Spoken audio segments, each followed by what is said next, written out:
Are we actually going to try and end the episode this time? Yes. We're going to fade it out like we did last time. I'm just going to have it fade out into it. Just fade to black, baby. Fade to black. Welcome to the PesterLinePod, your podcast about hockey and everything else with the Peck brothers, Sean and Alex. I am Michael LeBois. As we get set to talk about something other than the power play to start with, the U.S. USA.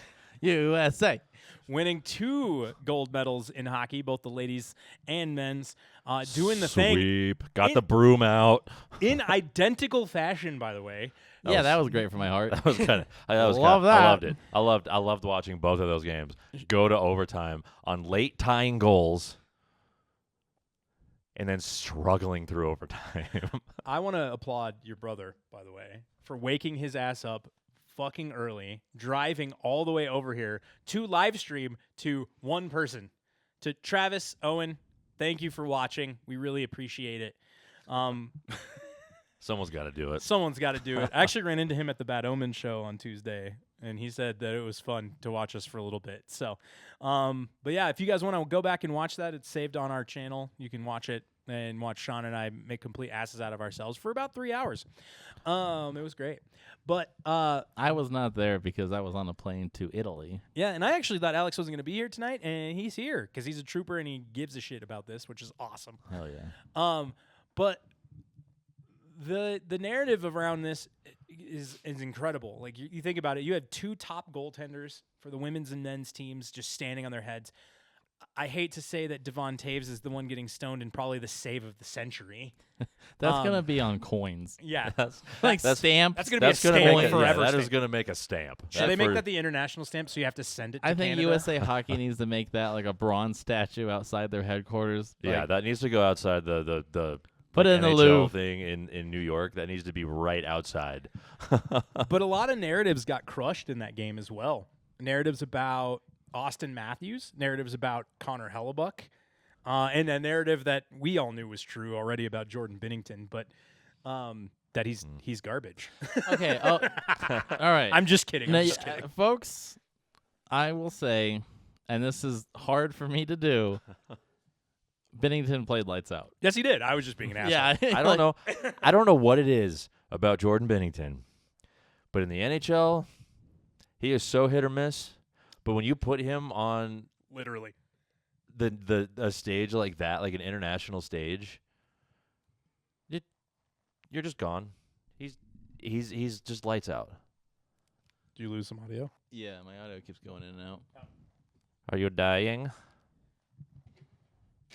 It's weird. They unplugged me. No, it's not unplugged. I think the headphone jack's finally dying. Oh, no. Yeah. Oh, no. Just like Canada's dreams. Oh! Hey, that was on purpose. Yes, it was. We planned it. No, I was thoroughly impressed with Binnington. He had a save in overtime, which I didn't get to watch because I was 30,000 feet in the air, but I saw the highlights. Oh my God! Furiously signing up for the Wi-Fi to check Yeah. the score. Like Binnington's save had potential to be the save of the century. Yep. If it went the other way, and so, like, good on Binnington. Thank God he didn't do it. But like, hell of a shot by Jack. amen, brother. And I will say also, shout out to Charlie McAvoy making a chest save. Like, yes, the Hellebuck save was incredible. That's going to be immortalized forever. Charlie McAvoy saves the game as well, getting behind a fallen Hellebuck and literally making a chest save. Like, he threw his crest at it. Here's my petition. We invented Penguin last time. I think we need to invent, it's not a new stat, but I think if a player is in the crease and the puck hits him, he gets a save. I agree. I think we should keep track of that. It would be so fun to know how many players, like what players' save percentages are. How many saves do you have? How many times did you get into the crease and mess things up? Yeah. How many times did you get in the crease and actually do something? Right? Like that, I would love to know that.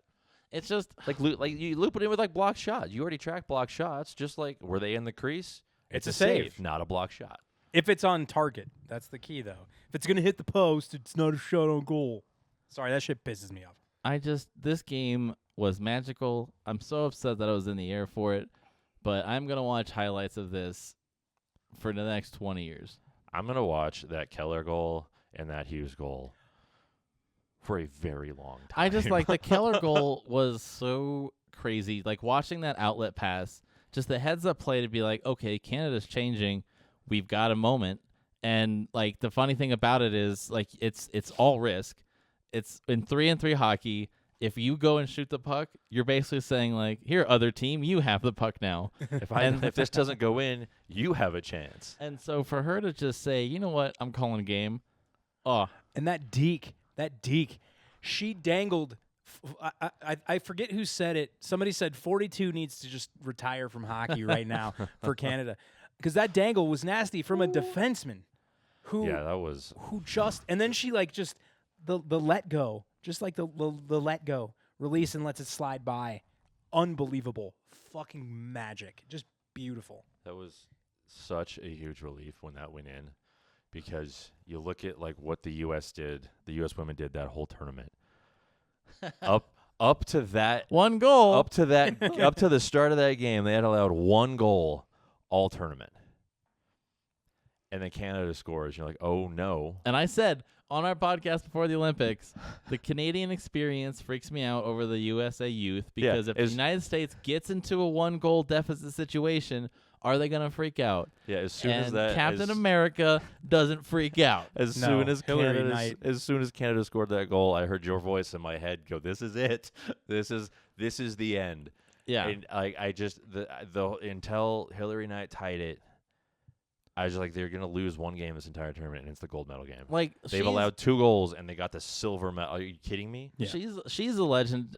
Obviously, but her name is just perfect for legend status too. Right? Like Hillary Knight. Yeah. Come on. Yeah. Shout out to Aaron Frankel though. Aaron Frankel, literally 2 goals in 200 minutes? No. Got robbed of the tournament MVP. Right. But I mean, my God, standing on your head, dominating.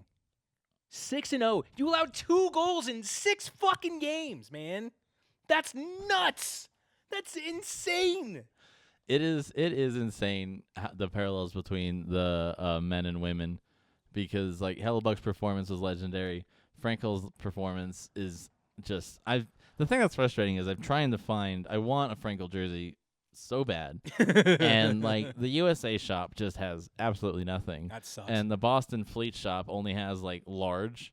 Okay. And I just want to buy things. Yeah. The Boston Fleet had I think they had 6 players represented. They dominated. They're a fun team to watch too. They're amazing. I hate Boston. I know it's hard to love Boston, but the Fleet are fun. The Fleet are the only Boston team I'll cheer for, damn it. You know, I don't really cheer for Minnesota teams, but I've become a Minnesota Frost fan over the last 2 years as well. They're the 2-time champions. They have more cups than the Wild. Got him. Yeah. I mean, it is what it is. But also, Hillary Knight becomes the all-time leading scorer in U.S. hockey history. Just a legend. Just like if somebody wrote a story and like, oh, my main character is going to be Hillary Knight, everyone's like, okay, well, a little on the nose there, bud. Obviously, she's gonna save the day. Yeah. Like it's probably out there, but I just want like a artist that do just like her riding on a stallion with like shining armor, because it's perfect. It's fantastic. It's perfect. So you want some fun Aaron Frankel stats? Yes, bring it. Not including this Olympics. Her international play since 2019, she's played 32 international games for Team USA. She's 21-2-2-5. Jesus. She's allowed 49 goals, so a 1.7 goals against average, and a .927 save percentage, and 6 shutouts in 32 international games, not including this most recent Olympics. That's just gross. Oh my! That's all before this. That's all that was coming into. That's all this before Olympic the best tournament. performance in history. Yeah. Okay. Yeah, Yeah. because the most recent the 2025 Women's World Championship, she played 5 games, 4-0, 5 goals against, 94 save percentage, and 1 shutout. That's just bananas. Good grief. Her stats. She doesn't lose. She don't want to lose. Her stats this year with the Fleet, she's 10-2 with 2 shootout losses. How dare you beat Frankel? 3 shutouts. She has a 1.39 goals against average and a 94.5% save percentage. Man, Holy shit. I'm glad the Avalanche goaltenders are good, because if they weren't, I'd be like, Hey, maybe. hey. Damn. That's Look, just. I know. Like there was a lot of stuff online about like, I think the men's team would just run over the women's team. No, They're like, a high school team could beat this women's team. I was like, I don't know. Do you watch a lot of this? Because like, I don't know. Do you think a high school kid could score on a goaltender like this that's playing like this at the international level? I said on our other segment that's not part of this video that we will. I don't know if I said it on. I think I just said it in the green room. Yeah, it's backstage over there. No, Yeah. I said it here. we're the We will complain about anything. Oh yeah, you said that in okay. the trade deadline episode. I forgot what I was going to complain about. It just went out my head. Oh, I got it. Obviously, big goalie guy. Reset. It's just like Keller's goal, amazing. Knight's goal to tie it up, amazing. Hughes' goal, love it. Our goalies need more. They need more highlights. They need more. I mean, I agree. I am so. we would not have been there. I mean, obviously, Hellebuck, player of the game, player of the century. What a dude. I am so upset that Aaron Frankel didn't win MVP of the tournament. Correct. Bullshit. Like I don't know. I don't know what like the requirements and the rules are to be considered. Don't play goal. To be considered for that. But like, I mean, I was saying it like during the game. I was like, well, she's your MVP 100%. Like she's shut everybody down. And then she didn't get it. I don't know how that happens. I don't know if it's like you have to play every game type of rule or something in that kind of tournament. But I think she got hosed. I mean, I don't know how much she cares about it. She's got a gold medal around her neck again. Right. So. Yeah, because I mean, like, Caroline Harvey played great. Like, not to take anything away from her, she had a great Olympics. Yeah. But like, Frankel was historic. Correct. Yeah, I mean, like it's not. That's why McDavid got it on the men's side, because you look at it's historic. Like I think had more points in an Olympics than anybody had done before, and it's like, okay, here's another losing MVP, bud. Here you go. Line your trophy case with MVPs in tournaments you didn't win. Here's all your individual trophies, young man. Because when Canada won the 4 Nations, McKinnon was MVP. It's like you will hear any hockey coach tell you the most important penalty killer is the goalie. Correct. They didn't allow one. Yeah, not one. Which they is were perfect. Which is just insane. And like the That's men, bananas. and like And they played Canada twice. Both U.S. teams, the men's and the women's, were both 100% of the penalty kill the entire tournament. Yeah. Like what kind of nonsense is that? Because I think What kind of video game bullshit is this? What are they playing on fucking rookie mode? What's the men's team was 17 of 17. Oh, It's just insane. those numbers get a little chubby in the pants. Hold on, I gotta- 17 to 17. You gotta readjust. Yeah, I real just went quick. from 6 to Oh, midnight. get a little uncomfortable here. No, it's just it's crazy that like they both were so dominant 2 goals. in every facet of the game. Like I don't Every know other goalie allowed 2 goals a game. Yeah, Swayman let one in from the blue line. From the red line, excuse me. From Yeah, from it was mid-eye. that was from the that was from the red line. He From got the benches. Toscalad. You got Toscalad pretty hard. Toscalad. Yeah. like I said on the YouTube channel, Marty Turco catching strays in 2026. Catch Sorry, strays. Toscalad. Forever and ever. Anytime a goal like that happens, If you're a 90s 2000s goaltender, you're not safe. you're not safe here. Not on this podcast. Not even remotely close. You're not so coming. I mean, we talked about Evgeny Nabokov in the trade deadline video. No, Nabokov. We'll So, always get there. Yeah, we'll always find a way to get him in there. But yeah, that's my hot take is Frankel was literally historic. Her statue's going right next to Hellebuck's. You allow 2 goals the entire, not even just. Her numbers are nuts. Yeah, I mean, like the team had 6 shutouts through the whole tournament. That's wild. And what did she have? Like 4 of them or something? Yeah. Like, would they end up with like 800 minutes of shutout hockey in a row or some crazy fucking number? It's just mental to think about. Yeah, I mean, it set records. Right. Like, and they're Olympic hockey records, not just women's hockey records. No, like Olympic hockey records. records. And the 2 teams went 12-0. Like, no loss. 0 losses. Yeah, I'm gonna talk about that for a long time. That was... Yeah, and then we got to wait 4 years for us to do it again. Well, I mean, okay, so that's a good segue into the next thing I wanted to talk about was, like, the discourse. I'm not Canadian, so you guys What? across the border you can talk about whatever you want. How are you not Canadian? God, I always thought you were, eh? Yeah, so it's like, all right, you guys can have whatever discourse you want, but like some of the, and I know online's always going to be the worst of the worst, but just seeing the media collectively lose their mind about, like, it's a failure. This team, like, sucks. How could they do this to us? Like, you guys got silver for the men and the women. That's pretty cool. I mean, I will say I'm fully preparing myself for the Canadian men's team to win gold in 2030 because, I mean, USA women's hockey team is probably gonna dominate again, but like the men's team, so yeah, the men's team, they're gonna run it back. Well, I mean, yeah, if you look, like, I think for the men's team, you look at it, they look at it as failure because the men's side, Canada dominates. They're supposed to dominate. It's Canada's sport. Like, the U.S. hasn't won gold since 1980 in all this. Like, okay, U.S. is Canada's little brother when it comes to hockey. So, like, I understand a little bit where that's coming from. But, like, if you truly think that the U.S. shouldn't have been there, I don't think you're paying attention to U.S. development at this point.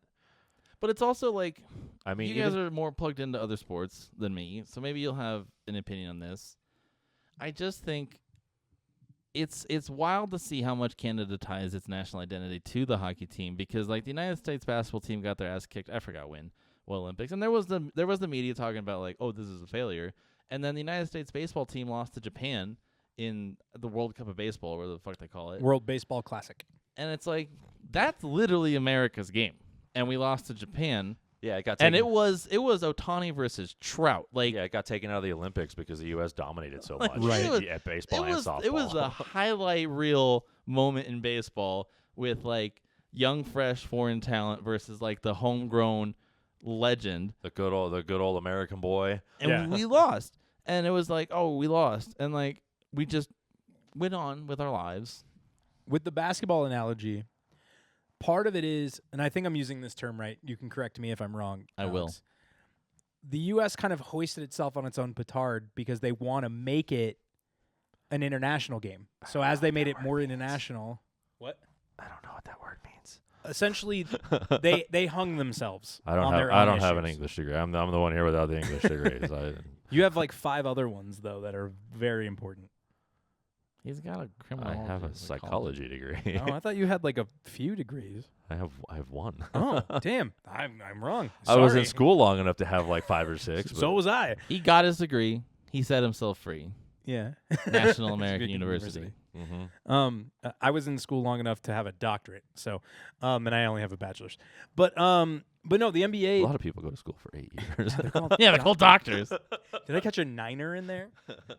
But like the NBA screwed itself because they wanted to make themselves an international game, and in the return, when the rest of the world caught up to the United they got States, the chubby kid from Serbia. Exactly. Lithuania was like, "Oh my god, this is a fun little game you've invented." But we're really tall. And what's funny is the top 5 players in the NBA aren't even from the United States. Which is the same. I mean, Stephen A. Smith, I think, said it's a problem for baseball that all the stars are foreign-born. And it's like, I love it. I want baseball. That's great. I want baseball to be recognized elsewhere because we do kick ass at it, and like, we're not good at that. The rest of the world, we're top 15 in the world for the first time in 30 years. That's huge. There's point proven. Yeah, but yeah. 15. We should be number 1. Getting there, but yeah.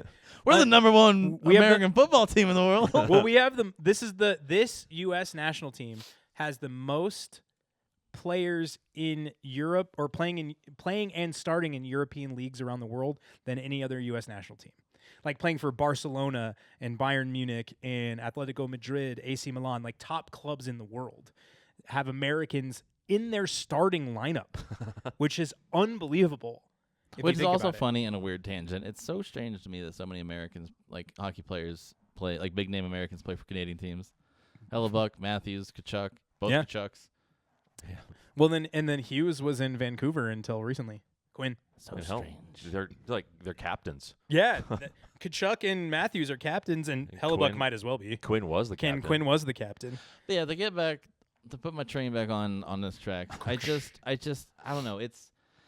It's frustrating to me because so much of Team Canada was guys I cheer for, like Taves, McKinnon, Makar. Those are my boys. I was excited to see them. I was excited to see them all tournament except one game. And like it was fun to watch them. The one time where it's just like, wow, so this is what cheering against these guys is like. I don't like it. I don't like it at all. This sucks. And so it's like, I don't know. It's just, and like with McKinnon missing the open net and Devon Taves unfortunately being on the receiving end of some of the most legendary plays in U.S. hockey ever. It's fascinating how many people are like, oh, Taves is going to have nightmares about missing that open net. And it's like you watch the replay, it's like he did not miss that open net. No. That was a paddle, baby. Hellebuck somehow, by the grace of God, got there. I mean, he's still going to have nightmares about it. The Pope's American. That's true. He also is a Bears fan, which makes things weird. He called in a favor. Whatever it takes. Yeah. How many Hail Marys did that one cost him? Did you get to see him while you were in Rome? No. He wasn't watching. He was praying the whole time. I even brought an offering of a Chicago dog. Just burnt it in St. Peter's Square. All relished. Smell the relish. So this brings up that mentioning that he was like, my spidey senses are tingling. Are the socks here? There's a dog somewhere. There's a dog. But Alex, that brings up a point we talked about as well. How does this make the Avalanche players look? Because if you think about it, the goals that U.S. scored in that game, the Boldy goal, the breakaway goal was on Taves and Makar. And then the overtime goal, Makar gives away the puck, and McKinnon gets spun like a top. Well, and McKinnon was also at the end of a shift. But here's my thing. And with McDavid did fucking like absolutely nothing. Yeah, here's my thing on that game winner in the men's game. Being 3-on-3 and like having to take those risks. McDavid goes fucking hero mode and tries to take the entire U.S. team by himself. Loses the puck. Makar is behind him, not far enough to make a good play. So like he tries. It looks terrible. Like Makar is like the best defenseman on the planet. He's probably overall like the best. Can you make an argument for the best player on the planet because he plays defense? Like it looks bad. He probably should be able to make that play, but you could also. I don't think enough people are blaming McDavid. Nope. For trying to go fucking hero mode while he's on the ice with the two other best players on the planet. Well, not even the best players on the planet. He's on the ice with the two of the fastest players on the planet. Like you set up a play. He's finally on the ice with people that can legitimately keep up with him.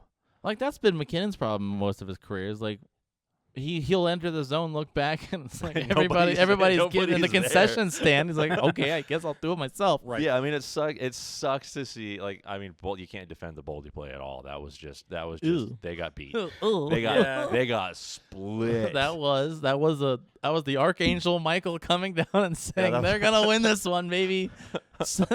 Fucking Moses splitting the Red Sea. The skies opened up and said, "God hates you, Alfalfa." It's and like the Quinn Hughes goal to take America over Sweden, like on the picture of it, you just see Landeskog like, oh, he almost got in the way of it. He almost got there. He tried so hard. Like, are we not good at this? Yeah, God, it was so hard. for both of those games to like see those goals go in and be like, yeah, U.S. won. Yeah. Oh. Right? There's 20 other guys. There's like 19 other guys to score on. Why'd you have to pick him? Why couldn't it have been Reinhardt and Bennett and McDavid? Yeah, why did it have to be McKinnon? Like, I don't even care if McCarr's still out there and makes that play at the blue line. Did he have to absolutely body McKinnon? See, Right. that's Get the that thing puck too. over It's to not. Hughes. It's not even just that Like- McKinnon and McCarr were on the ice. It's that McCarr.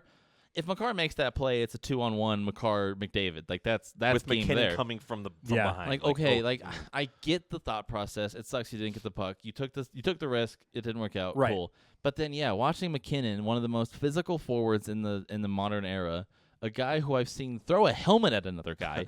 Like McKinnon's not somebody. Connor Garland. He handed it very gently back to. He was doing a public service. And like this whole conversation's come from a place where like I think McKinnon's one of the greatest players on the ice now. He's in the conversation of greatest ever, at least honorable mention. I love Nathan McKinnon. He's an Av. He's my boy.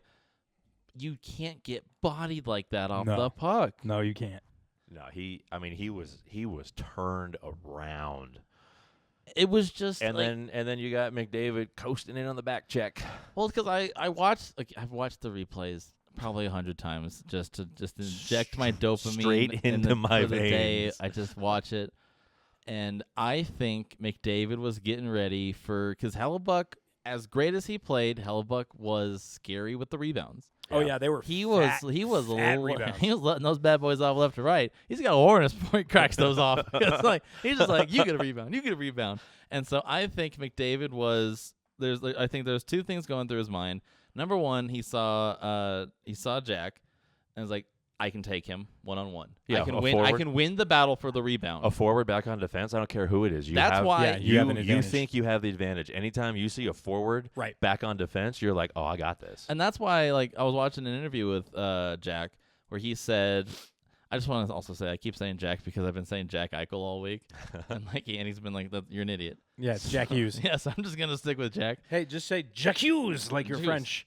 Well, everyone's like Hughes Well, I mean, SA. there's, there's two Hughes on the team, so specify. Yeah, it's That's what- okay. That's But, what like, you're doing. You're specifying. So, like, I was watching an interview with McAfee and Hughes where he said, like, McDavid, the reason he went in hero mode is because he saw Jack on defense. It's like, here's not only a forward on defense, here's a young forward on defense. I can beat him. Who's had, and- honestly, a rough season. Yeah, he's anyway. had a pretty rough year. Yeah, I mean, He's had a rough yeah. couple years. Let's be honest. I mean, outside of Tate McRae, it's been kind of a rough year for him.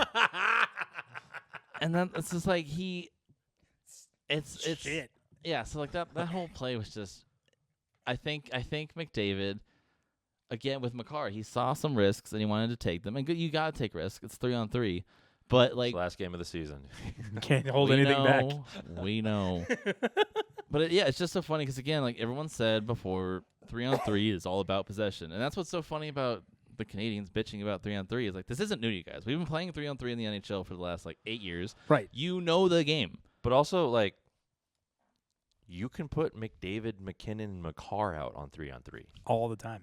I'm Yeah, so can we pretty much. And our Like- overtime record sucks but like, this year. But like, how are you going to complain about that? We're so bad. You've got arguably the three best players on the planet Yeah. on the ice at the same time, and you're going to complain about it? You can also throw. Guess what? I The don't U.S. know. had to play 3-on-3 too. With these powers combined, we can lose. Well, you also could throw powers Macklin combined. Celebrini out there, who had a fucking incredible tournament. Yeah. Like, there's nothing that I'm sorry. John Cooper just likes to cry for the sake of being a fucking bitch. I'm sorry. I can't hold back. I hate John Cooper. As do I. I've never like he's was- a lawyer by trade, and you can fucking tell. It was so fun to beat him in the cup. Ugh. Yes, it was, because he cried the entire time. The best part was the goddamn shirts that Kadri had made. I loved it. Yeah, It's it's there was just a too many men issue in that gold medal game against John Cooper. It's like, bro, you're just never gonna get away from losing Well, to too many men on the the ice. Czechia Issues. the Czechia goal that almost put that game when into the entire nation of Czech Republic was on the ice. Every Czech was Solon on the ice. Hayduk. Solon Hayduk just came down from the stands like, "Ooh, I can come on." Every time I looked at that image, there was a new player on the ice. It started, and the thing is, I think the maybe guy who even scored the goal was the sixth man, and then there were 8 guys on the ice in the back of the play. There might have been like a couple of Slovaks out there too, just kind of. Come on, boys. Was We're running We're it getting back. back together. were there any Serbs back there though? They're getting the band back They together. together. Get in the van. Yugoslavia shows up and just like starts making it weird. NATO's like, oh my God, here we go again. Bosnia and Herzegovina, who could potentially be in the World Cup, by the way. Anyway, and Kosovo too. They're all options for the. They have a play-in tournament next week. Speaking of Kosovo, Segue. I guess the performance of and it's one game. Right. It's why I like hockey and not football, because not anybody can win the Super Bowl, but you can have a run. Right. It's only a couple of games, and it's like you can win a couple of games. Whereas like, I mean, I don't know. I'm such a patriotic guy now. I think I want to say the USA takes a 7-game series. Fuck it, let's roll. Ooh, I actually think you're right. Now that I also have to say I was wrong. You guys were right. I'm ugly. You guys are very good looking. Mike Sullivan shut me the fuck up. He made all the right choices late in that game. And I also want to applaud Jack Hughes for scoring that goal with like no face. That dude took one of the worst high sticks I've ever seen in my life. In defense of that, he was more aerodynamic. Like, that's just not fair. Yeah, he had less weight. He was whistling the whole way through. All the Canadians are like, "What's that high-pitched whistle sound?" That? Did the play stop? Was that a whistle? Was that a whistle?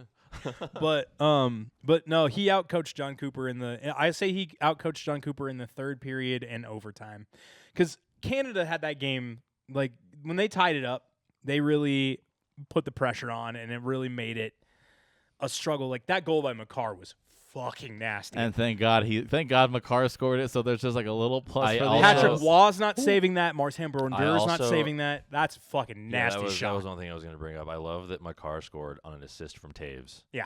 But the U.S. still won. It's like perfect. It's like one of those situations you're like, man, I want them to put up a ton of points but lose. Like that was like the best thing that could happen, other than McKinnon getting absolutely bodied in overtime. Yeah. But the team as a whole, you can't have it all. Like the Avalanche as a whole, can't have your cake, Can't get everything. The Avalanche as a whole, though, walk away with the most medals of any team in the NHL. They also had the most points. They had 39 points. Just couldn't. I think Florida had more medals just because they sent more players. The U.S. had, or Avs had. I think Florida ended up with more medals because Finland was basically half Florida, half Dallas. I think because Florida sent the most players. Did they send 9?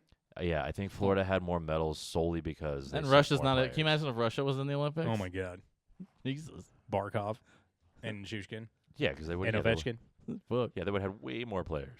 But yeah, it's the state of Florida versus everyone else. Because the Avs walked away with 6 total medals: 3 silvers, 1 gold, and 2 bronzes, with Kiviranta and Lehkonen.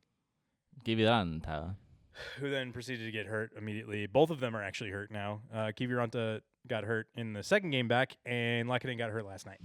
Who needs them? They just called Poulin back up, I think, to play. But the Avs, it was proof that the players are there, the talent is there, the skill is there. It's great to see Landeskog back. It was good to see him back playing physical, playing his game, and now he's back with the Avs playing his game, playing physical, back on the top line with Natchez and McKinnon, which leads me into the topic we cover every episode, the Avalanche power play.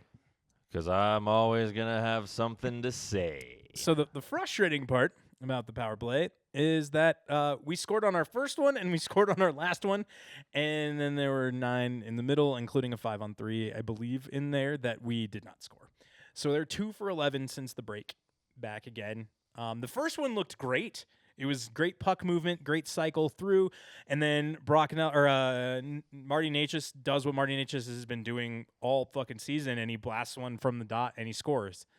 Now, someone brought up the point, is McKinnon the problem on the power play? Yes. And then it proceeded to get bad when he came back. And I agree. I think they need to I'm going to state my opinion on this. It either needs to be Natchez or McKinnon, but it can't be both. Yeah, you can't have both of those guys on the same power play unit. They both want to be in the same spot. And if Natchez is there, McKinnon is out of position, if you will, playing basically in front of the net. If McKinnon's there, Natchez is out of position. And you get to a point where neither one of those guys wants to get in the other guy's wheelhouse, so you end up with nobody where they want to be. But also, if you split them up and you put McKinnon on a different power play unit, you have the chance to create two very deadly power play units, as opposed to one that is out there for a minute and a half that just flounders around and passes the puck and tries to find the perfect look, and everybody's looking for McKinnon, and it doesn't work. And here we are, again. Nothing's changed. Nope. Unfortunately. Everything's the same. All of the Avs went and scored power play goals in the Olympics. And then forgot how to do it with the And then they come back here and they all play together and nobody knows what to do. Does that prove that it's a systemic problem, though? I think so. I would argue 100%. It is absolutely systemic, because you come back, you see what Natchez does on the power play without McKinnon. Even that first game back that McKinnon didn't play, you see what Natchez can do without McKinnon on the power play. They scored. Yeah, and it was a missile. It was a piss missile. So he hit the fucking shit out of that puck, and it was amazing. And then McKinnon comes back, and you're right back to having McKinnon and Natchez on the same power play unit. And what happens? We don't score another power play goal until a second left in the game. On a short-handed, or no, sorry, on an empty net. Which they tried not to do. Like, it's insane to me that since we came back, technically, I guess, we're 1 for 10 because, like, the empty net power play with 30 seconds left, like, okay, I'll count it because our power play is terrible. So we're 2 for 11 since we came back from the Olympic break. Going into the game against Anaheim, because this will be recorded before the Anaheim game. Yep. But won't be out before the Anaheim game. Nope. Yeah, and the Avalanche went 5 for 5 in that game. I'll put all that game. information right here. Isn't that amazing? 5 for 5. What a game. That would be awesome. That Anaheim game. That's a great prediction. I saw a fun stat, depending on your definition of fun. Oh shit. Since the Avs have given up 8 shorthanded goals this season, our net power play percentage is 10%. Fuck off. Are you kidding me? If you factor in the shorthanded goals that we've allowed. So you're saying there's a chance. 10%. We are officially 32nd place in the league. Oof. We're almost in single digits. And I saw somebody say something on one of the forums that was like, this is a situation where you could hold a gun to my head and ask me who the last place team on the power play was, and I'd be gone every time. You could ask me that question over and over again, and every time I came back, I'd still get it wrong. I'd be like, are you sure you're not wrong? Are you sure it's not Calgary? Because we're third in the league on the penalty kill. We're dead last on the power play. It's ridiculous. I hate it here. How would you fix it if you had to choose? Like if we fire Dave Hexall and we hire Alex Peck, how do you fix the power play? Well, here we go. First, I'd like to thank my family, God, for this position. Thank you, Pope Leo. I mean, I mentioned it before in one of the episodes. I want to get back to, like, the dump and chase. I think the dumping it back shenanigans, I've never liked it. As a look, it's fine. When it's your only way to enter the zone, I don't understand. Maybe there's some analytic monkey in a closet somewhere that's like, this is the play that works. But I feel like with the Avalanche's speed, you can just send that puck into the zone. You're going to beat them. And with McKinnon's physicality, he's going to win the battle. Unless it's Team USA. Like, he's going to win the battle in the corner. Landeskog's a tough guy. Nichushkin's a tough guy. We've got big guys that can win a tough guy. Like, get in there. Get your hands dirty. Yeah. Like, go fuck some dudes up. And, like, I want to see more of that, which, like, let's just send the puck in and let's race them for it, because we've got some stallions on the team. Yeah, because if they don't beat you to that puck, they'll beat you off the puck. Yeah, because, like, what's the worst case scenario? They're going to get it and clear it? Oh, like they already do? Like that, because that doesn't happen. Yeah, like, okay, so we're, like, the Avalanche, we're going to lose the opening faceoff in their zone, because that's what we do. We're going to lose the faceoff. It's going to get sent down the ice, and we're going to do our little, McCarr's got the puck. Is he going to go in the zone? No, he's going to drop to McKinnon. How sneaky of him. And McKinnon's going to just run into the zone. And then he's going to do it by himself, and he's going to lose the puck, and they're going to clear it again, and we're going to do it all literally the same again. I hate so much that I got to watch McCarr do that little hip shimmy thing on the power play in the Olympics. Everybody gets one. And it worked. Tell him, Peter.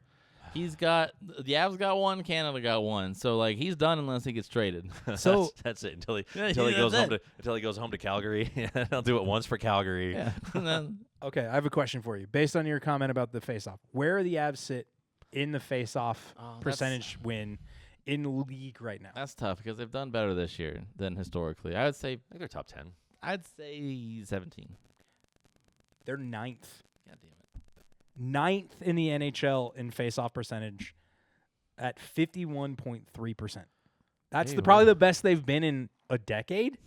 Yeah. At least it feels like it. At least. Okay, so what? We can either have a decent power play or a good face-off percentage. I'll take the power play back. Thank you. We're first in goals for, first in goals against. Can we go back to a bad power play? Yeah, you can take the face-offs. I don't care. Yeah, we're third in penalty kill, ninth in face-offs, and 32nd in power play. So there's 32 teams. We're last. It's easy.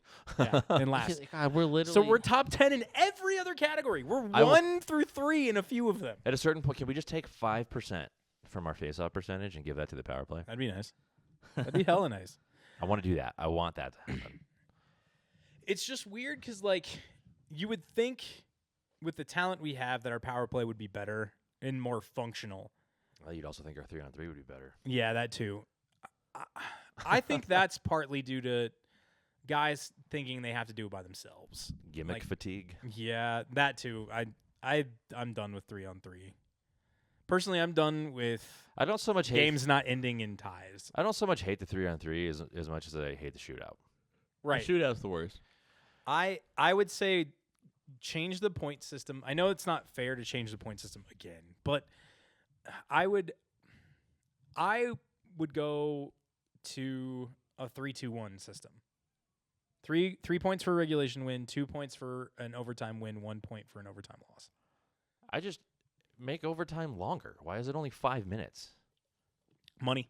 Like it's ridiculous. Why is it only 5 minutes? I think the NHL is the only sport, and I know it's sudden death, but I think the NHL is the only major sport where the overtime period is so much shorter than a regular period. The NFL is 10 minutes, I think, now. Because, like, the NFL, you'll see maybe one a year now, which is weird because you never saw ties before. Yeah. But I mean, but it's because they changed the overtime rules. But I mean, still, it's not sudden death anymore, right? Necessarily, unless there's certain things. But still, give us unless you got Tim Tebow in a dream. Give us a. That's why they changed the rule. Give us at least 10 minutes at 3-on-3 before you go to the shootout. Try that at least. Because that's what it was before. No, it's 5 minutes of 4-on-4. Oh, I thought it was 3 minutes. I thought they did 10 minutes 3-on-3. No, overtime's always been a 5 minute. It was 4-on-4, and then it dropped to 3-on-3 in the shootout. I say you start the period 5-on-5. Every 2 minutes you lose a player until it's goalie on goalie. It's 1-on-1, baby. You want? Hell yeah. Goalie on goalie action. I don't want that. That'd be fun. That sounds fun and stupid. And then it gets to the 6th overtime. They pull out an envelope. And then it's a lottery. Yeah, because start spinning the balls. Yeah, the shootouts always felt gimmicky, which is so funny because penalty shots are like one of my favorite. I remember just like watching it as a kid, and I'd be like running around the house. They're doing a penalty shot. Everybody shut the fuck up. Oh my God. And like now you see the shootout, and I used to get really nervous about it, but now I'm just fuck it, I don't care. Well, it also doesn't help that our stellar goalies suck in the fucking shootout. And our shitty goalie was good at it. You weren't 100% wrong. It did used to be 10 minutes. Okay. From 1927 to 1942. Fuck. I mean, he never said when. So from 1921 to 1927, it was a 20-minute 5-on-5 sudden death overtime period. Okay. Go back to that. Which, like, okay. Go back to the 20s. When did it stop? To 1927. Right before the Great Depression. Oh, yeah. From 21 to 27, it was 20-minute 5-on-5. That'll ruin a lot of things. 27 to 42, it was reduced to 10-minute 5-on-5. From 1942 to 1983, there was no overtime. You just tied. Yeah, because we're fighting the Nazis. That just then we're fighting the Russians. I just feel it was like income tax. It was like, we need this, and then it just never went away. 1983 to 99, it was 5-minute 5-on-5. Okay. 99, it changed to 4-on-4. In 2005, the shootout was introduced, and then 2015, it was when 3-on-3 in the shootout. Wow, so it's been 11 years of 3-on-3 with a shootout. Weird. I've done my waiting. 11 years of it. Let's at least go back to 10-minute 4-on-4. At least give me that. Let's try that again. So that actually brings up another question that I have. Because in the shootout, don't let your star players do it. Bottom 6. Defensemen only. I don't know. The other team gets to pick your shooters. Honestly, I would love to see that happen. That'd be funny. It's Brett Kulak versus Radko Gudas. If you lose, you can only or at least the yourself. other team gets to pick what goalie they want to shoot on. Ooh, that'd be fun. Like, do something to make it a little bit more interesting. Because you can tell nobody cares anymore. No, I got it. It's a 200 foot 1-on-1. The goalies shoot at each other until it goes in. 200 foot 1-on-1. And you guys get to pick who's going against who. Like the banana ball extra innings rule, where it's just the pitcher and the hitter. If the hitter gets a hit, he wins. Or the goalie sumo wrestle at center ice. First one to get pushed out of the circle loses the game. Goalie keep away in the center circle. There you go. There's our solution to the shootout. There's our new sport invention for this episode. We're fixing overtime. Speaking of bad overtimes, as I got derailed by the best fucking thing ever. So I had to get that out there. I appreciate that. What is going on with Nathan MacKinnon? I feel like he came out of the tournament. He says he's been going through some stuff. And I say this weirdly. He's got the yips. Yeah, I think he's got the yips a little bit. Or at least he did. Yeah, I mean, he kind of came out of it last game, which was nice to see. And that pass to, was it Makar? After the penalty, the power play ends. Taves. It was a drop. Yeah, perfect pass to Taves. He just, it was a fucking perfect pass. But, like, I feel like he's gripping the stick real hard. He's trying to make too many plays. I think he's trying to make up for the mistake in the Olympics, despite the fact that it wasn't really anything he could have done. Like, he missed the shot on a wide open net. He could have not missed. But he could have not gotten bodied. I feel like that too. But I feel like it's gotten to that point. Like, it's the internet era. It's, everything gets magnified 1,000 million Everything's times. worse. Right. Everything isn't awesome. And I turn, like, I open. Everything is cool when you're part of Team USA. I open, Instagram, I open Threads, I see that shot, and people being like, this is now the MacKinnon. It's called the MacKinnon now, which is bullshit, by the way. Well, I mean, every Olympic and Avs player's got to have something, right? Yeah, Sweden 95. I like the Forsberg It's a not lot necessarily better. it's not necessarily the Sweden 94 or anything, but yeah, but like he finally kind of righted the ship last night against LA, but like his mentality sometimes seems to get shaken, not very often because he's Nathan fucking MacKinnon, but like his mentality seems to get shaken when things kind of go awry and he gets a little off kilter. I'm curious if maybe he's found his groove again or not, but like what do you think is kind of like what's up with his headspace if you want to dive into that craziness of chickpea pasta? Well, psychology degree. Yeah, I mean, as you know, I'm a world-class athlete. Yes. I'm literally one of the best to ever do it.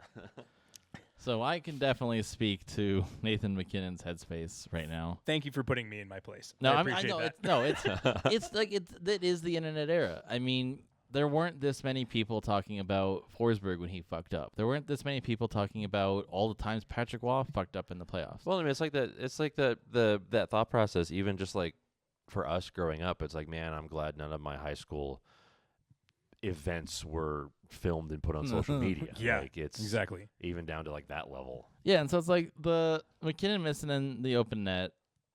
That's the other thing that frustrates me about the Canadian media that I saw and like the American media in extension was like MacKinnon makes this shot 999,000 times out of it's just like I've seen him miss that shot 100 times.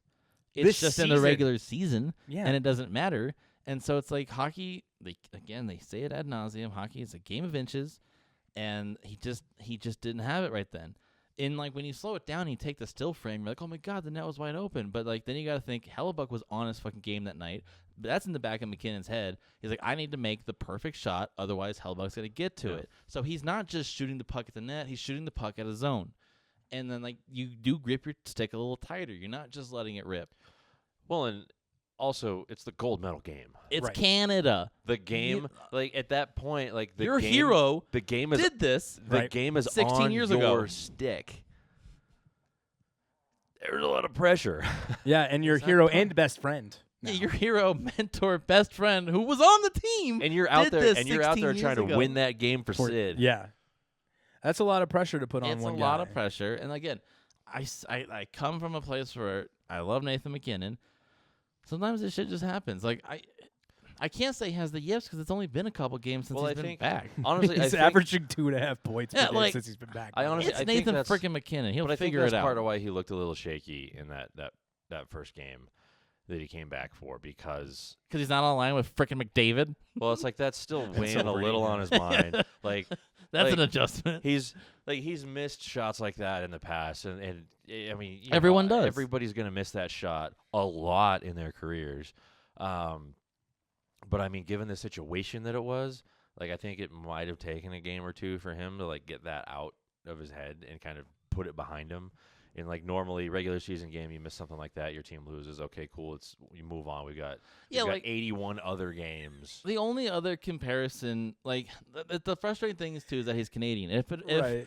If Eichel missed that shot, we would have talked about it because we're hockey fans. Right. But like it wouldn't have been national media. No, it would have been buried in the zeitgeist behind the NFL Yeah, draft. like- and like- Fernando Mendoza. They would be like, "Oh man, that sucks that he missed that shot. That we could have maybe won gold this year." Let's talk about LeBron. if he Yeah. gets that. Like the only That's- thing I can think of that's is like cool. it would be the NBA championships and LeBron goes for a slam dunk and he flubs it. Right. Like that's the only comparable thing because then we wouldn't stop talking about that until the end of the fucking time. But it's just like everyone's looking for somebody to blame, and that is a very obvious. And like again, nobody's gonna blame McDavid for being way too fucking aggressive. Nobody's gonna blame McCarr for being way too fucking aggressive. Nobody's gonna blame Binnington for being way too aggressive. He came out of the net because that's like he's a very aggressive goalie. That's his style. Yeah. I wouldn't want him to play any other way, but sometimes he get beat. Because like if you look at the different styles between Hellebuck and Binnington, Hellebuck's a big fucking dude. He plays back in the net because he plays more of a game of like come to me, whereas Binnington's like fuck you, I'm gonna challenge you. Didn't Yeah, work I mean, out for him. Well, I mean, yeah, you look at how Hellebuck played some of those breakaways. He was like maybe top of his crease, Yeah. Yeah, He's more of an angle goalie, waiting And for. so- and he's- he'll wait you out. And he is so good at waiting for the shooter to make Yeah. the first move. Like it's insane. I hate to he respect just, him. He just like he's just stone cold until Mhm. the skater makes a move, and it's like that's insane. would you say to he has be the that patience patient. of a saint? Like maybe St. Louis. some divine intervention was taking place? Perhaps. I just looked it up. I feel He- God in this Chili's tonight. I did look it up, by the way. McKinnon literally has 2 points per game. He has 6 points in 3 games.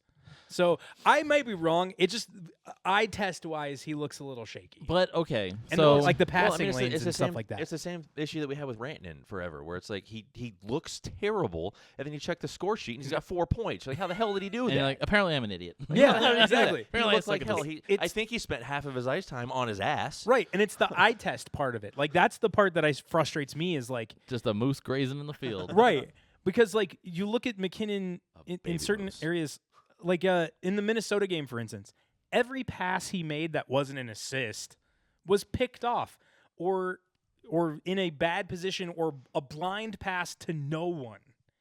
Like that's the things I was noticing. The ghost in of those moments. Celebrini. Guys were not The ghost of filling the Celebrini spaces he pass. was looking for. Oh.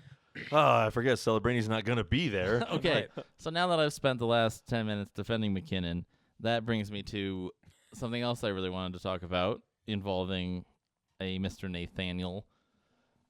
What's his middle name? Ooh, I I don't know. I can't think of anything. I Chickpea? was like, oh, what's a? Yeah, I don't know. Raymond. Ooh, gross. Nathan Raymond Raymond. McKinnon. Nathan Ramon. Isn't that your nemesis? That was my buddy, Raymond Dahl. That was his Oh. best friend. That's Oh, your best my friend? dog. Oh, okay. Good, I'm glad. Me and Raymond were, I mean, not anymore. I haven't talked to him probably 10 years, but like me and him ran the 4 Mile House. Hell yeah. But okay, so the Avalanche are not very good in Game 7s. That's true. We just looked it up before the show. The last time the Avalanche won a Game 7 was May 22nd, 2002. Our record can vote now. I hate it here. So Drink. yeah, Jesus. So and like I had Sean look it up last night. What is McKinnon's stat line in his Game 7s? Not good. Tell us, Sean. How many Game 7s has Nathan McKinnon been a part of? In his NHL career, Nathan McKinnon has been a part of 5 Game 7s. Okay. And what is his point total? 2. 2 points. Good. He has 1 goal and 1 assist, and those both came in the last 2 Game 7s that he's played. The most recent 2 Game 7s that he's played in. His first 3 pointless. There's something to be Literally. said, and like now you can add the gold medal game, Which he is didn't have a point insane there either. because that first year, his rookie year against Minnesota, the first 6 games of that playoff series, I think he had like 12 points or Him something. and Stastny were on or a like some tear. crazy thing. He was averaging 2 points a game, and then he hit Game 7, didn't do anything. We lost that game like 6-5 too, right? And it was overtime. We had 5 goals and you didn't He score. wasn't a part of any You of them. didn't do anything. No. What the fuck? Not a single thing. That's fucking But insane. on the other side of that coin, and when you're comparing the 2 guys, Connor McDavid in Game 7s, he's played 4 of them in his NHL career. 2 points. They both came in the same game. Granted, his team has won some of those Game 7s. So what is the problem? Is it a lack of killer instinct, or is it what I think? Is it too much killer instinct? Are they? I think It's gripping the sticks too tight. for me, watching McKinnon and McDavid play these kinds of games, they obviously play very different styles anyway. But watching them play in these high stakes games, McKinnon, I think, puts too much on himself to try to win the game himself. And he goes super hard at it to try to make something happen that nothing happens.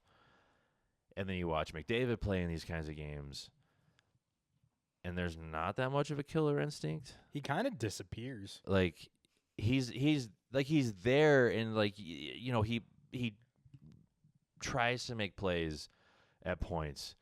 But you look back at that first cup run they had against Florida, where they goddamn almost made history, and McDavid setting points records for playoffs, and then doesn't do anything in Game 6 or 7. Which like So like I think is that part of the problem where like he's gonna win a cup? I'm honestly, this is crazy. I'm starting to feel bad for the fucking guy. Right. I want him to win a cup in Edmonton. I don't know, his trophy case is so full, it just doesn't. The man can't do much Well, more. I mean, it's got silver No. now, but Ooh. Got him. Got him. But like the wrong one. so like is part of the problem where the team comes to expect them to do big things like the Avs and the Oilers. And so when they don't show up, that's why they can't fucking win a Game 7. Because like in Game 7, the Avs like, oh, McKinnon will do it. And McKinnon's like, haha, you think I will, but I will not. I am not. Just kidding. Yeah, I mean, the other part of it, too, is I think McKinnon, and this is not to knock on McKinnon, because I think McKinnon is arguably the greatest player in the NHL at the moment. It's him and McDavid are up there.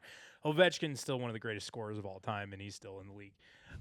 I think McKinnon benefits from having a much better supporting cast that is more consistent. Yeah, but he still got the same result. Right, Now- right. But like we don't have a Leon Draisaitl, but he has no defense. Oh, 9. Now here's McDavid has no help on the blue line. I mean, Bouchard does enough, but Tristan Jarry didn't help fix their fucking goaltending problem. I mean, that was trying to fix the sinking ship by shooting another hole. Pretty much, yeah. Now the Sorry, hole's Sean, on the right side. I didn't mean to. somebody's over here bucketing water out, and somebody's over here cutting another hole in the side of the boat. What the fuck are you doing? I'm cutting a drain line in. This will help, right? But you were saying something. Sorry, I didn't mean to bulldoze you. Well, that's where like I the MVP argument, the why McKinnon shouldn't be in the Hart consideration, and it drives me insane because they're like, oh, well, look at the team he's got around him. And it's like, okay, is it McKinnon having a fantastic supporting cast, or is it McKinnon elevating his team to that level? Now, because you look at players that the Avs have brought in McKinnon's career. He played with Matt Calvert on his line. He made Matt Calvert look like a top 6 forward. That's true. When Calvert comes off the McKinnon line, he don't look so good. He looks like he's back in his role as a bottom 6 guy. As a fourth liner. So, like, I hate when they're like, oh, well, he plays with Rantanen and Landeskog and Natchez and all these guys. And it's like, well, is it that, or is it McKinnon raising these guys to his level? I could see that because with you know, the way you look at Edmonton and it's like, okay, look at what McDavid did for Hyman. He got Hyman to 50 goals. Why can't McDavid raise the level of play of everybody else on that team like McKinnon seems to be able to do for the Avalanche? I mean, and why is that a detriment to McKinnon? Why does everybody see that as this is why McKinnon shouldn't win the Hart Trophy? I would say part of it is they've tried so hard, and I blame a lot of it in Edmonton specifically on GMs. They've had 2 fucking terrible GMs in his career. They brought in Ken Holland to revive what he did with the Red Wings in the 2000s. The only problem is he only knew about players that were good in 2011, 2012. That's why he brought fucking Corey Perry in and thinking that they would fix the problem. And Cody Ceci of all fucking people to try and help the back line. It's like what Trotz is doing in Nashville. Pretty much. Like, let's get an all-star team that would have been good in 2011, 2012. But, like, I feel like he and Draisaitl have this chemistry and this ability, and they haven't been able to find, like, Hyman's been great, but he's also been chronically injured since he's been there. That's a big part of it as well.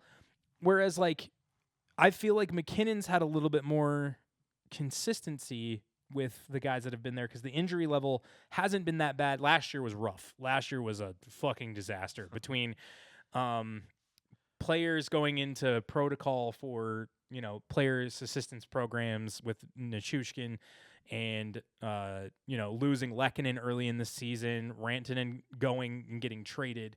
But, like, look what he's done with Natchez, with Landeskog this year.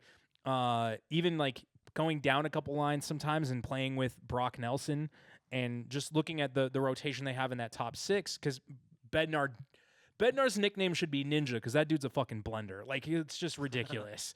And, you know, it's just the situation. Yeah, it's like when they put the lineup out before the game. It's like, this will work for the first time they all hit the ice. Yeah.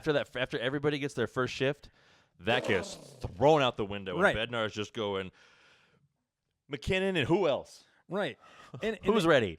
But I feel like that's why it shouldn't be a detriment, like you're saying, Sean. I feel like he does elevate the players around him. Does that mean, like, does it mean that McDavid only elevates Draisaitl? Well, that's what kills me about, like, when people are arguing about the Hart and they're like, well, McDavid has 70 more points than the next guy on his team, and McKinnon only has 10 more points than the next guy on his team. It's like, all right, well, let's look at what that is. Is that because McKinnon is assisting on all of the goals that the next guy is scoring, or that guy is assisting on McKinnon's goals? Like, why is the point difference what people argue all the time? And that's because that was why Taylor Hall won that MVP over McKinnon the year that McKinnon absolutely should have won it. It was because Hall had more of a point difference between him and the second place guy on his team. I mean, that shouldn't matter. If McKinnon's closer to the guys on his team, but McKinnon's at 100 points and the second guy's at 90 points, wouldn't you prefer that your guy is helping the rest of the team score instead of trying to do it all himself? I mean, it's hard because I've just given up on the trophy races. Like, we've been slighted so many times.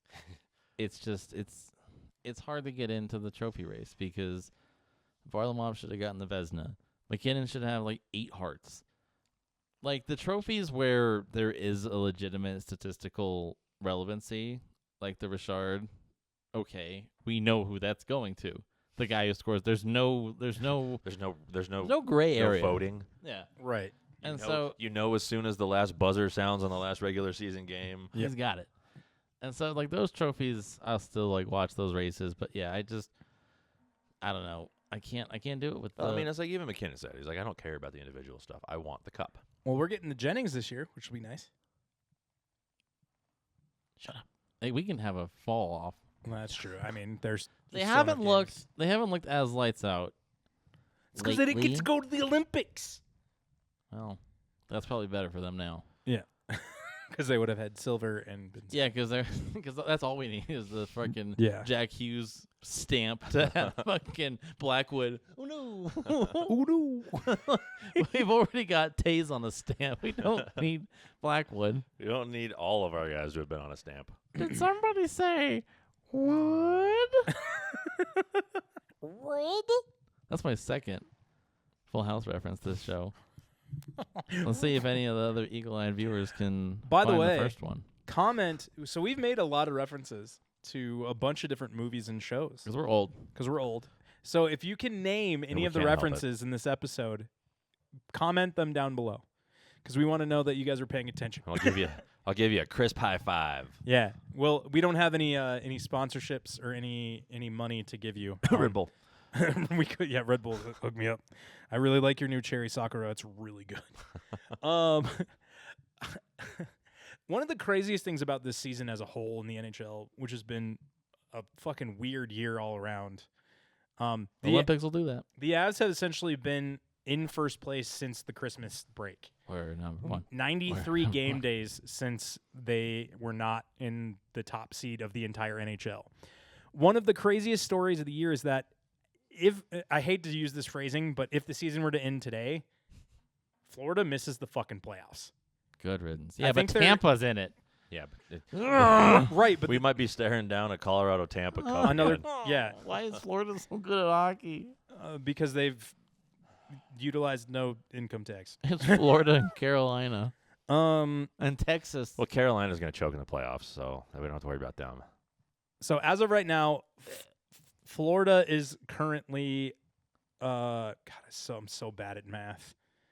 Do you want to try to spell Luukkonen again? No, we're not going to do that again. They are currently 8 points out of the second wild card spot. And Boston has a game in hand on them. Boston. And they're behind Toronto, who's in a fucking tailspin. Yeah, well, because the captain's like, fuck this place. That's Toronto for you. Yeah, they need to fire Craig Berube. That's a big part. But we're not the Steve Dangle podcast, so we're talking about other things. That's no shade on them. They're fantastic. Adam, Jesse, Steve, if you see this, please give us a little love. Give us a little love. Help. We love you guys. Help us. Help us. We need your help.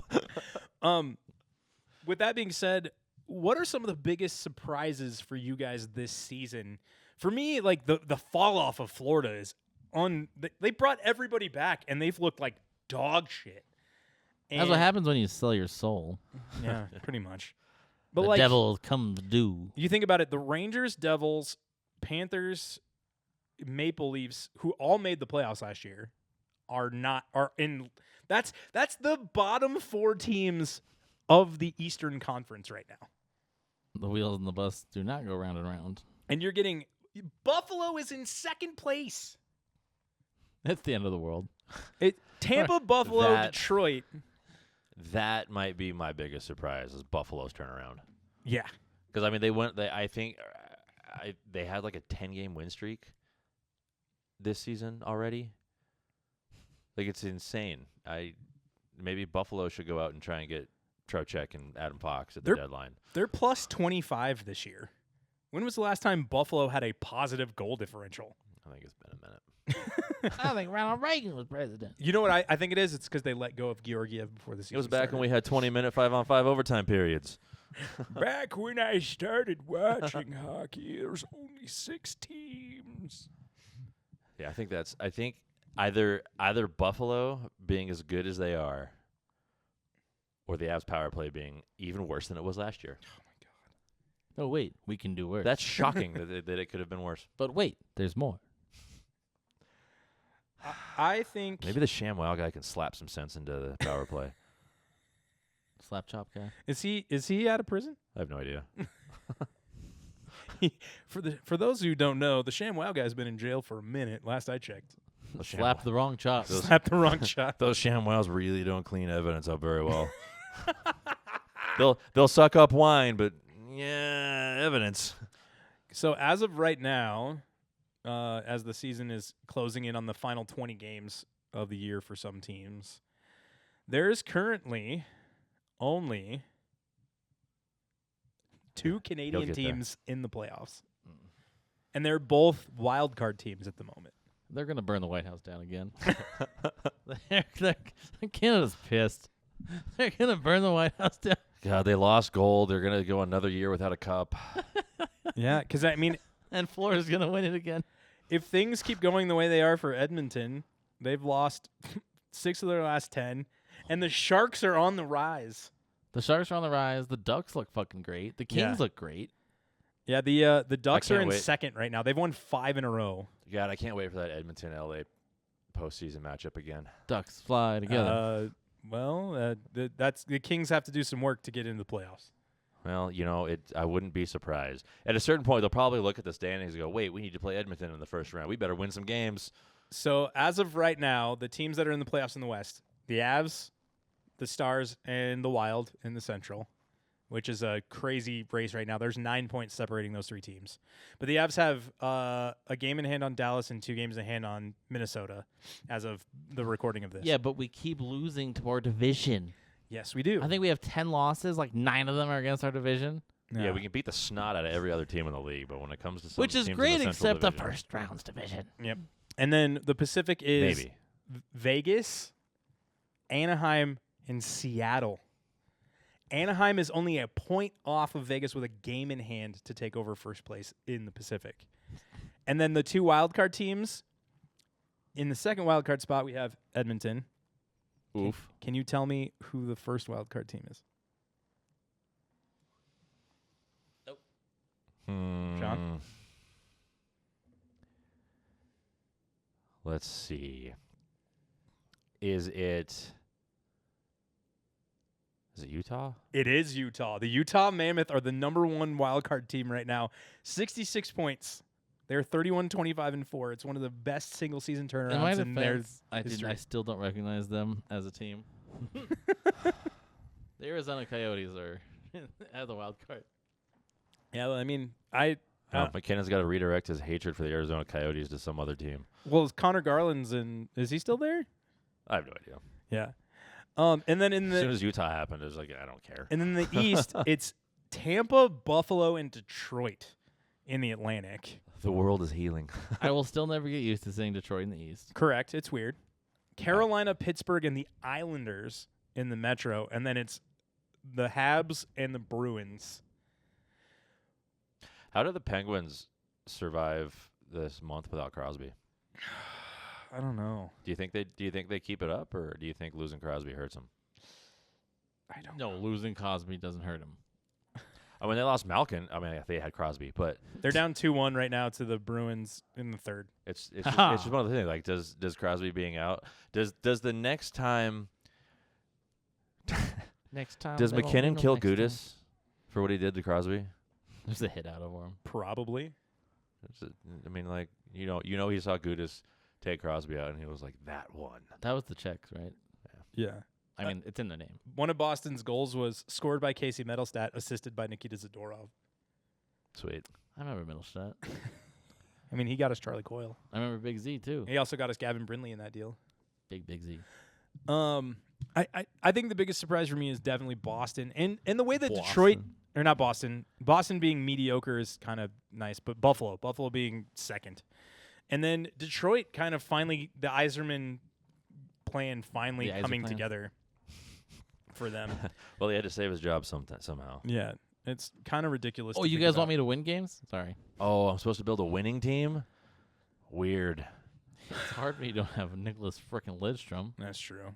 But Where's Fedorov when you need him? I don't trust anybody in the East. That's the thing, though. Like, I feel like even if it's even Tampa being good or better than they have been, I don't I don't know. I feel like the East has been such a clusterfuck this season. It's hard to really pinpoint who's going to be good. It's been an interesting discourse because, like, people have been like, "Well, the East is so much tougher because all the teams are closer together." You look at the West, and the three teams at the top have such a gap between them and the rest. And it was like, okay, hold on.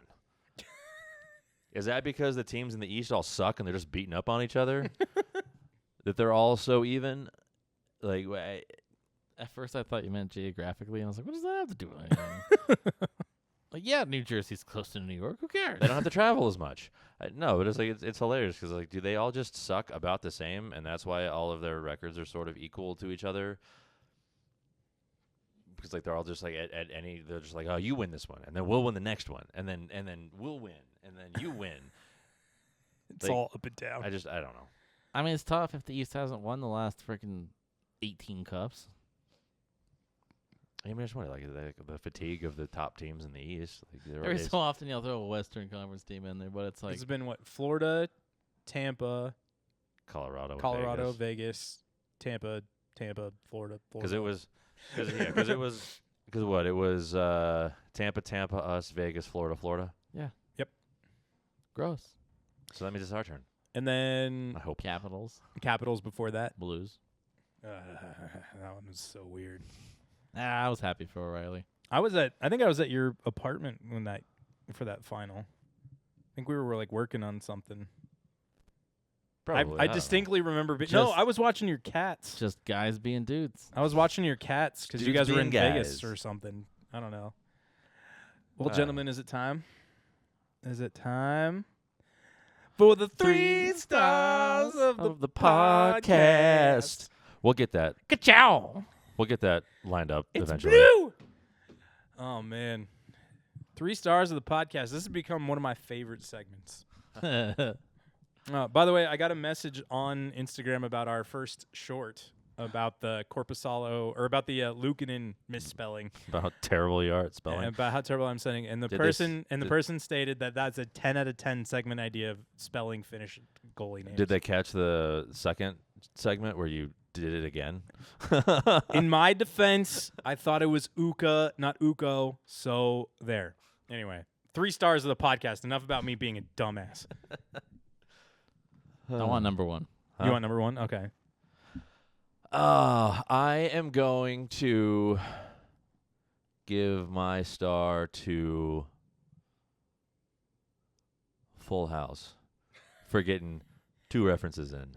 Dang. Sort of under the radar. Now remember, Weekend TV. comments. Miss your old familiar friends. Have you ever Waiting just around the bend. Everywhere you look, everywhere you turn, there's a hand to hold on to. Anyway. Hell yeah. Yeah. Anyway. Have you ever been to Seven Sisters in San Francisco? I was there. Didn't we go together? We went together. I was there with you. We were all there together. Guys, I'm tired. My child has slept like shit the last 3 nights.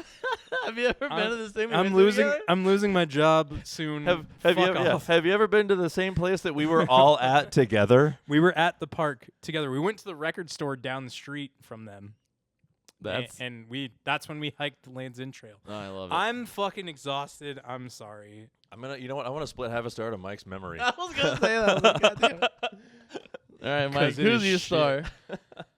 My star, Stephanie Tanner. Yeah. Oh my God. How rude. Jody Swin, shout out to you. Glad your life is awesome. I'm I so hope you glad see you're this. doing better. I hope you see this. She beat drug addiction. She's kicking ass and taking names She's now. a badass. She's awesome. Yeah, she looks great. Yeah, she's amazing. She's killing it. I'm gonna As a middle child, love that. Oh yeah, Alex is being the middle. I'm the baby. Oh hey, we got the whole representation here. Oldest, middle, youngest, and I'm the oldest here. That's so fucking weird. That is weird. And you're the youngest. You're not the middle here. Yeah. That's confusing. Yeah, it's very weird. Yeah. figure that one out. Um, That's like calculus. I see your sign. That's trigonometry. Don't. Yeah. My star. You know what? I am gonna give my star to Alex today for showing up, for That's being he here. keeps trying to do it.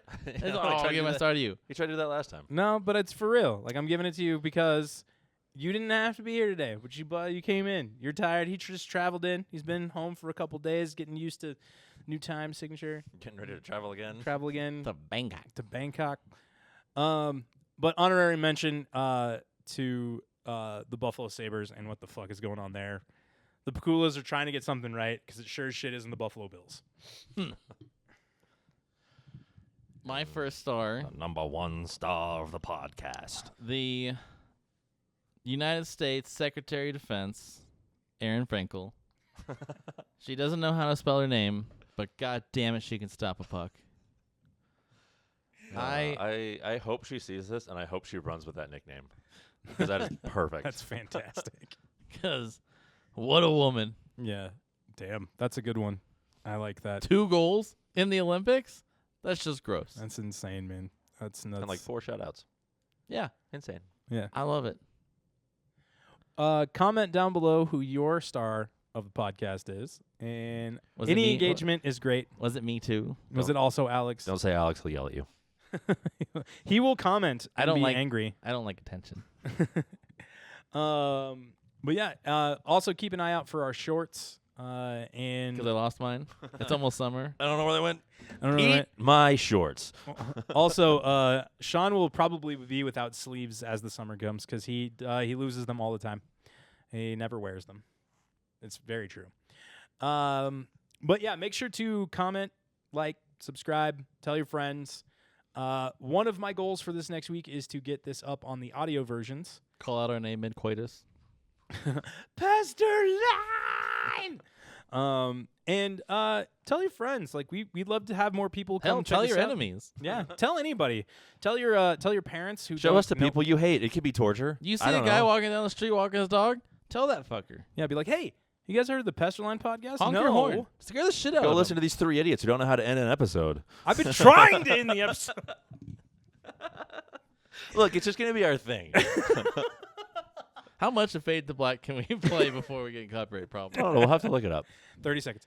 You know what? I could just record it myself and just slightly change a few things here and there, and then we'll be good. And see how much we can get away with. Before Metallica is very Before litigious. Lars Ulrich comes for us in our sleep. That's how we'll get. That's how we'll get him on the podcast. We'll lure him in. I'm gonna leave you guys with this A little nugget lullaby? of knowledge. Oh. I'm just kidding. I don't care. We do not know how to end these fucking things, and that's fine with me. We'll get there. But yes, please make sure to like, comment, subscribe. We'll have hopefully have the audio versions of these episodes up by the end of next week. I'm gonna have a little more time on my hands here soon, not for great reasons. But with that being said, for Alex, for Sean, I'm Michael. Thank you guys for watching, listening, and we'll see you in a couple weeks. Okay, love you. Bye.